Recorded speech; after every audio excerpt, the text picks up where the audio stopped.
이런 말이 있죠. 단비가 오면 산천이 노래하고 초목이 춤을 춘다라고 하는 말이 있습니다. 들어보셨습니까?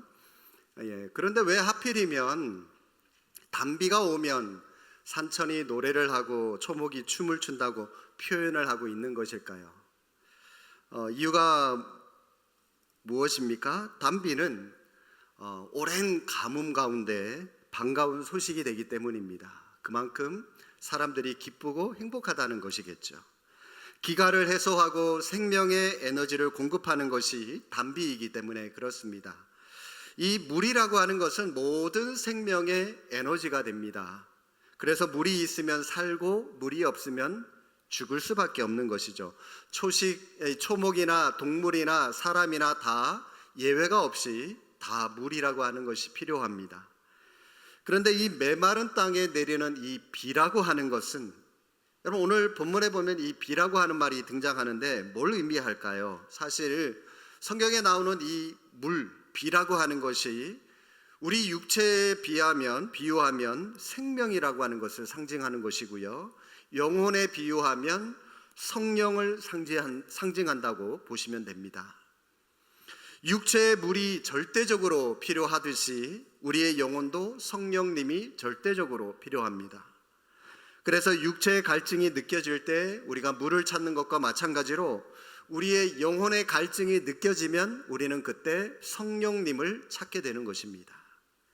그래서 성경에 보면 성령님을 물로 비유한 표현들이 굉장히 많이 나옵니다. 대표적으로 두 구절만 보시게 되면 요한복음 7장 38절에 보시면 나를 믿는 자는 성경의 이름과 같이 그 배에서 생수의 강이 흘러나오리라. 성령님을 생수의 강이다라고 비유하고 있고요, 요한복음 4장 14절 말씀에 보시면 내가 주는 물을 마시는 자는 영원히 목마르지 아니하리니 내가 주는 물은 그 속에서 영생하도록 솟아나는 샘물이 되리라. 내가 주는 물, 샘물, 바로 성령님을 상징하는 말씀입니다. 그러므로 생명의 영이신 성령님이 우리 안에 임재하시게 되면 우리의 영혼의 회복이라고 하는 것이 일어나게 됩니다. 메마른 심령 위에 성령님이 단비로 역사하시면 생명력이 생겨나서 회복이 될 수밖에 없는 것이죠. 마치 가뭄에 내린 단비로 산천이 노래하고 초목이 춤을 추는 것과 같이 메마른 우리의 영혼에도 성령님이 임하시면 우리의 영혼이 춤을 추게 되는 것입니다. 오늘 본문의 말씀도 이것을 우리에게 증거를 하고 있는데, 가뭄에 내린 반가운 소낙비로 인해서 식물이 열매를 맺고 땅에 소산물을 낸다고 말씀을 하고 있습니다. 그렇다면 메마른 우리의 영혼이 단비로 적셔지기 위해서 우리는 어떻게 해야 될까요? 좀 다른 말로 표현을 하면 성령의 충만함, 성령의 내주하심을 우리가 어떻게 하면 경험하면서 살아갈 수가 있는 것일까요? 여기에 두 가지 조건이 충족이 되어야 됩니다. 먼저 하나는 단비의 은혜를 알기 위해서는 뭐니 해도 먼저 이 가뭄이라고 하는 과정이 있어야만 됩니다. 우리 인생의 가뭄, 우리 인생의 고난이라고 하는 이 시간이 있어야 되죠. 가뭄 끝에 단비가 오게 되는 거죠.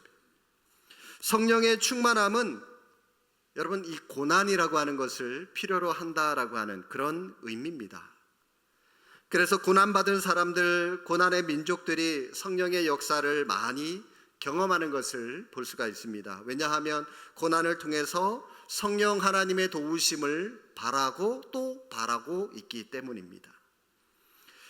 이스라엘 백성들이 바벨론에서 포로 생활을 했습니다. 하지만 하나님이 회복시키실 것을 꿈꾸었습니다. 마치 가물어 메마른 땅에 소낙비가 내려오듯이 반드시 하나님의 회복하심이 있다는 사실을 그 백성들이 믿었습니다. 그런데 그런 회복을 경험하기 전에 그들의 모습은 마치 악한 짐승이 우글거리고 빈들에 있는 것 같고 숲을 가운데서 자는 것 같다라고 자신의 모습을 표현하고 있는데, 여러분 오늘 본문 25절 26절 말씀 다시 한번 보시기 바랍니다. 내가 또 그들과 화평의 언약을 맺고 악한 짐승을 그 땅에서 그치게 하리니 그 백성들의 모습이 어떤지 말씀하고 있는데, 그들이 빈들에 평안히 거하며 숲을 가운데서 잘지라. 내가 그들에게 복을 내리고 내 산 사방에 복을 내리며 때를 따라 소낙비를 내리되 복된 소낙비를 내리리라. 자, 여러분, 이게 무슨 말씀이냐면, 소낙비는 가물 때 그 진가를 발휘하는 것처럼 하나님이 주시는 성령의 충만함도 힘든 상황에서 더 강하게 나타난다라고 하는 것입니다. 오늘 본문의 표현대로 말씀을 드리면, 악한 짐승이 우글거리고 황량한 빈 들에서 성령님의 소낙비 같은 은혜가 임할 것이다 라고 말씀하고 있는 것입니다. 그러므로 우리의 영혼이 거듭나고 회복되는 것과 같은 성령의 능력을 경험하는 것은 풍요로울 때가 아닙니다. 가물 때, 우리의 이 인생이 메마를 때 성령의 역사하심을 강하게 경험할 수 있다는 것이죠. 인생의 가뭄을 맞이할 때, 메마르고 목마르고 우울할 때, 그때가 바로 성령님이 주시는 은혜의 소낙비를 맞이하는 때다라고 말씀하는 겁니다. 그때가 영혼의 생수를 공급받는 시기다라고 하는 것입니다. 이런 경제학자들의 얘기가 있더라고요. 경기가 안 좋으면 여자들의 치마 길이가 짧아진다 그래요. 또 경기가 안 좋으면 남자들은 그 UFC 같은 그런 이종 격투기 아시죠? 예, 그런 격투기를 많은 사람들이 즐겨본다 그러고요.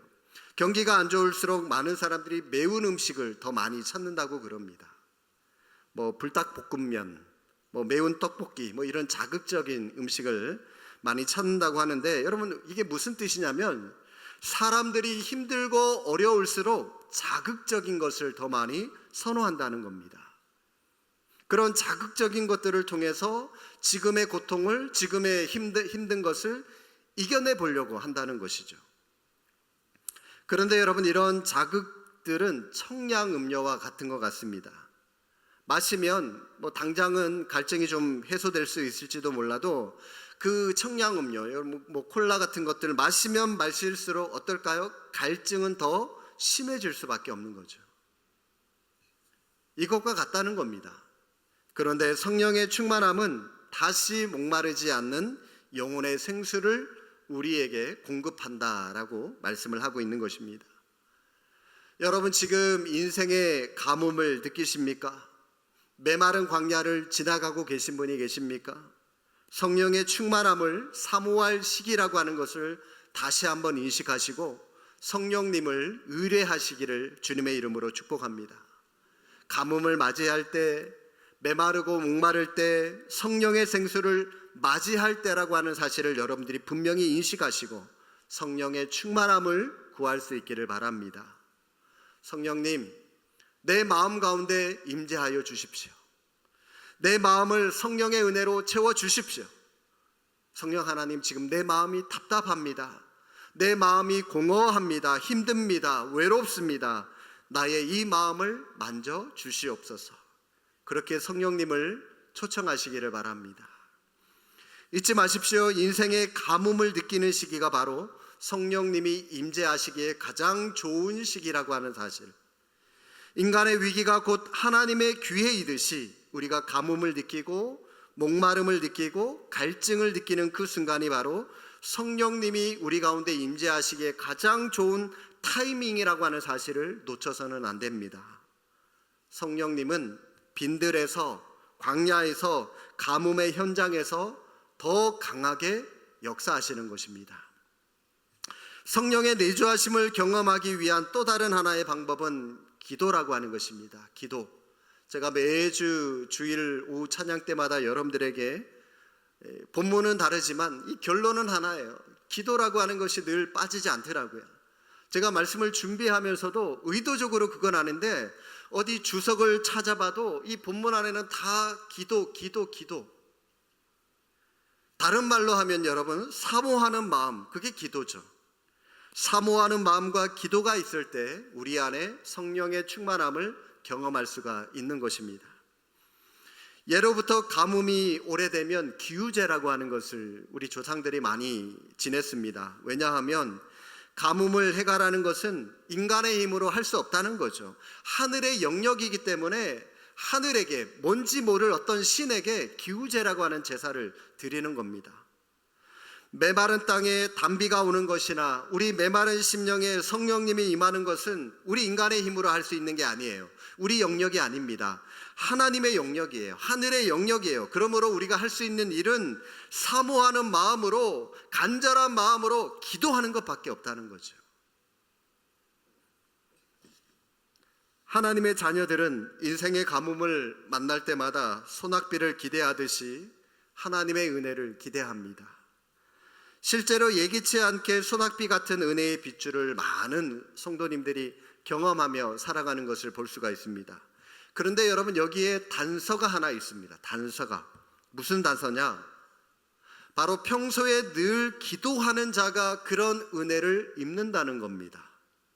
인생의 가뭄을 만났을 때 갑자기 기도한다고 해서 소낙비의 역사가 막 나타나지 않습니다. 그래서 여러분, 이 기도를 저축하는 것과 같다고 여러분들, 저는 많이 그렇게 표현을 하는데, 기도 저축을 여러분들이 평소에 많이 하셔야 돼요.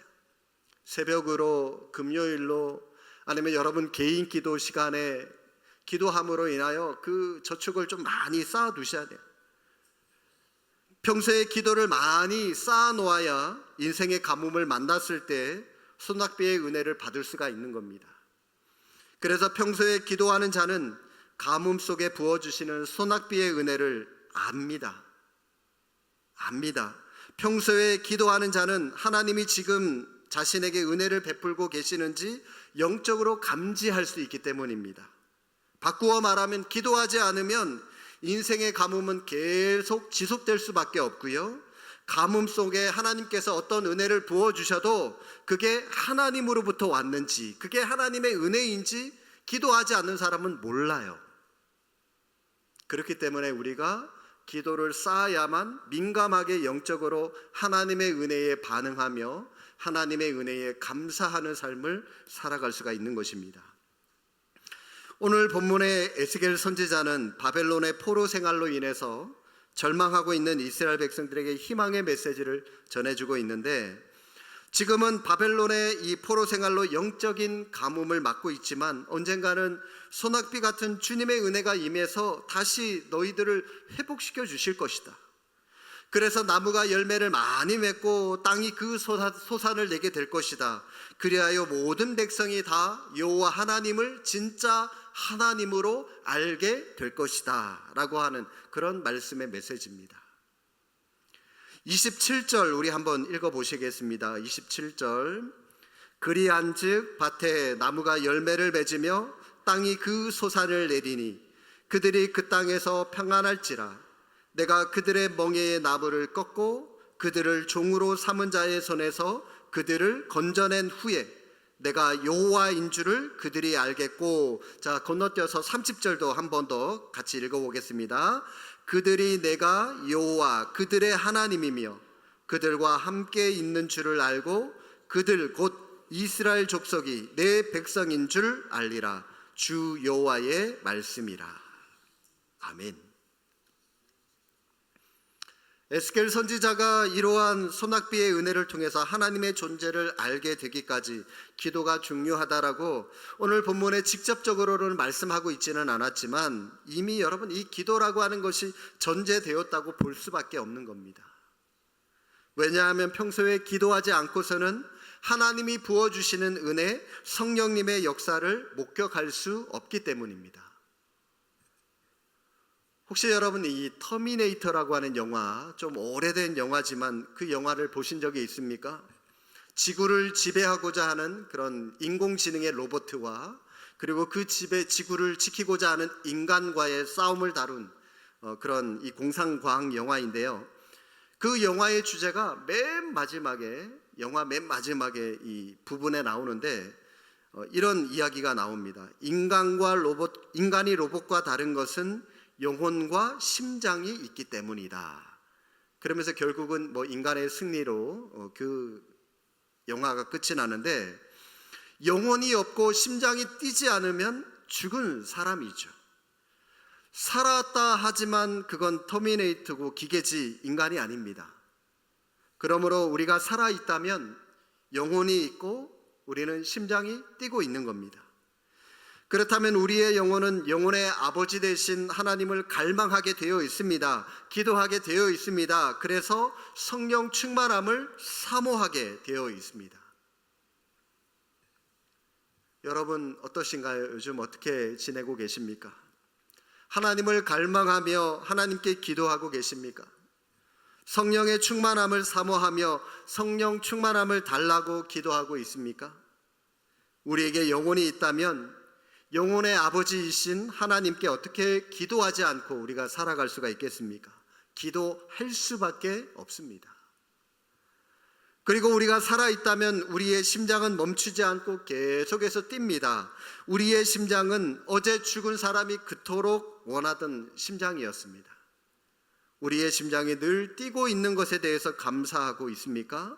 기도하는 자는 자신의 심장이 뛰고 있음을 감격하고 감사합니다.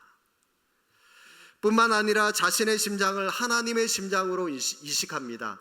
하나님의 심장으로 이식한다는 말은 자신을 위해서 뛰는 심장이 아니라 남을 위해서, 타인을 위해서 뛰어다니는 사람, 그 심장을 가진 사람을 말합니다. 오늘도 우리의 심장은 계속해서 뛰고 있습니다. 우리의 심장이 뛰고 있기 때문에 우리는 오늘도 살아 있습니다. 우리의 심장이 뛰고 있기 때문에 우리는 흥분하기도 하고 분노하기도 합니다. 우리의 심장이 뛰고 있기 때문에 사랑하기도 하고 행복을 느끼기도 합니다. 우리의 심장이 뛰고 있기 때문에 신진대사가 움직여서 운동을 할 수도 있고 일도 열심히 할 수도 있는 겁니다. 그런데 우리의 심장이 오직 자기 자신만을 위해서 뛰고 있다면 그 사람은 진정 하나님의 사람이라고 할 수 없습니다. 하나님의 영광과 이웃을 위해서 우리가 뛸 수 있어야 됩니다. 그런 심장이 되어야 됩니다. 그런 심장이 하나님의 심장입니다. 그런 심장을 가지려면 우리가 더 많이 기도할 수 있기를 바랍니다. 기도할 때 성령의 충만함으로 우리의 영혼이 새로워지고 우리의 심장이 비로소 하나님의 심장으로 이 땅을 멋지게 살아갈 수 있는 것입니다. 오늘 말씀의 결론은 인생의 가뭄을 맞이할 때 기도하라는 겁니다. 성령 충만함을 간절하게 요청하시라는 거예요. 영혼의 단비를 주시는 성령님을 만나기 위해서 기도하시기 바랍니다. 성령 하나님, 내 곁에 오십시오. 나와 함께 동행해 주십시오. 내 생각, 내 의지를 성령께서 친히 주장해 주시고 나와 늘 동행해 주십시오. 그리하여 늘 성령님의 인도하심을 받는 복된 자로 하나님의 사람으로 이 땅을 담대하게 살아갈 수 있도록 인도하여 주옵소서.